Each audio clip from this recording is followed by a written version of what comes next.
Hello, my name is Jaquinta Lloyd. I am a Head Start 4-year-old teacher. Um, I have a student this year who is a Spanish speaker. He's learning English, but he is also special needs. So he does not communicate verbally. He mimics, if you say a word, he will mimic the word. So I have been trying to use additive bilingualism in our classroom, um, saying certain things in Spanish and then repeating it in English, and then just repetition. And that's how he's been able to get a lot of the English words: cat, dog, shoe, hands, fingers, simple things, because I do not speak Spanish. But at our company, we do have a language specialist. She comes in once a week, and she does whatever we are learning for the week, our focus is for the week. She will come in and give us Spanish lessons on them. We do have books that are in English and in Spanish.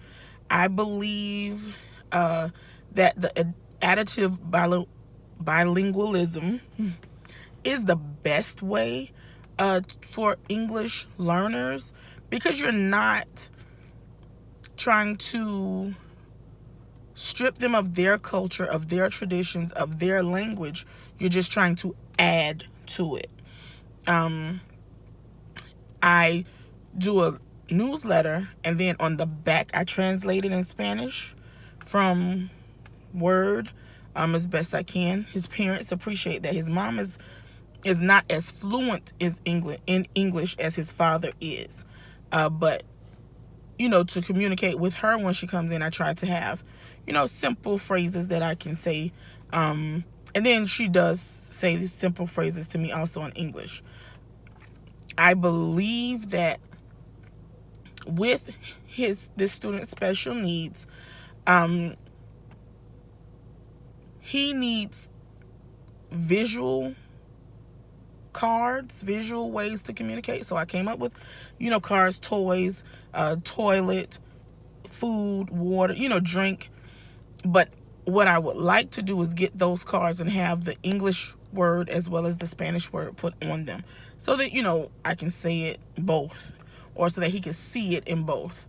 I don't want him to lose a sense of himself, and that was in our reading, getting I would say self-affirmation, knowing yourself, and the poems and things. So I try to make sure that I have pictures of brown skin, lighter skin, pictures of maybe places from where he's from originally, his family's from. We will have different events where the parents get to talk about their cultures and things. So I want to make sure that I am inclusive when it comes to preparing an environment, or making sure the environment is inclusive for learning for him as well as for others.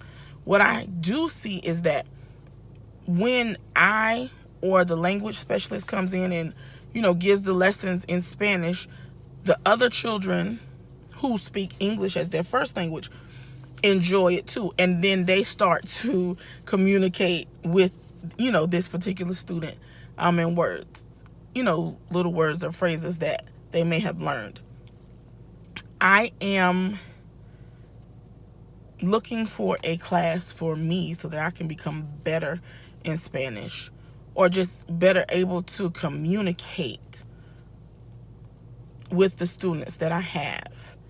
I believe communication is key. I believe, asking lots of questions, but being able to answer the questions so that the student can understand is important. I also believe being able to pick up on their cues, or knowing their traditions, and knowing,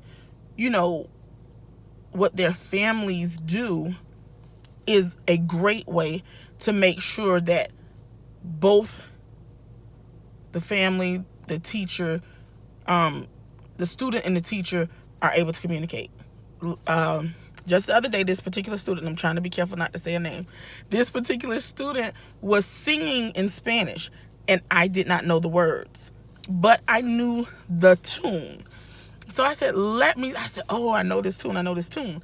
And finally, once the tune dawned on me, it's Twinkle, Twinkle, Little Star, I went and I found it on YouTube.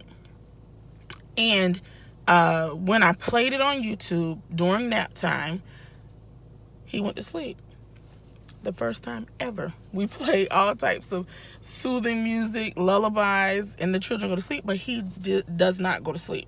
But this particular time, when I played the Spanish version of Twinkle, Twinkle, Little Star, Estrella, he went to sleep. So I was very, very proud of myself for catching that, and being able to make sure that he had a comfortable situation, or a situation that he was able to feel a sense of home or a sense of familiarity. So, I am grateful for this class, because these readings and different things are helping me make sure that that particular student is not just thrown in with the other students, not just, oh, we speak English here. No, let's see where everybody is, and let's make sure that everybody is accommodated, but everybody feels comfortable, accepted, and open to learning. Thank you.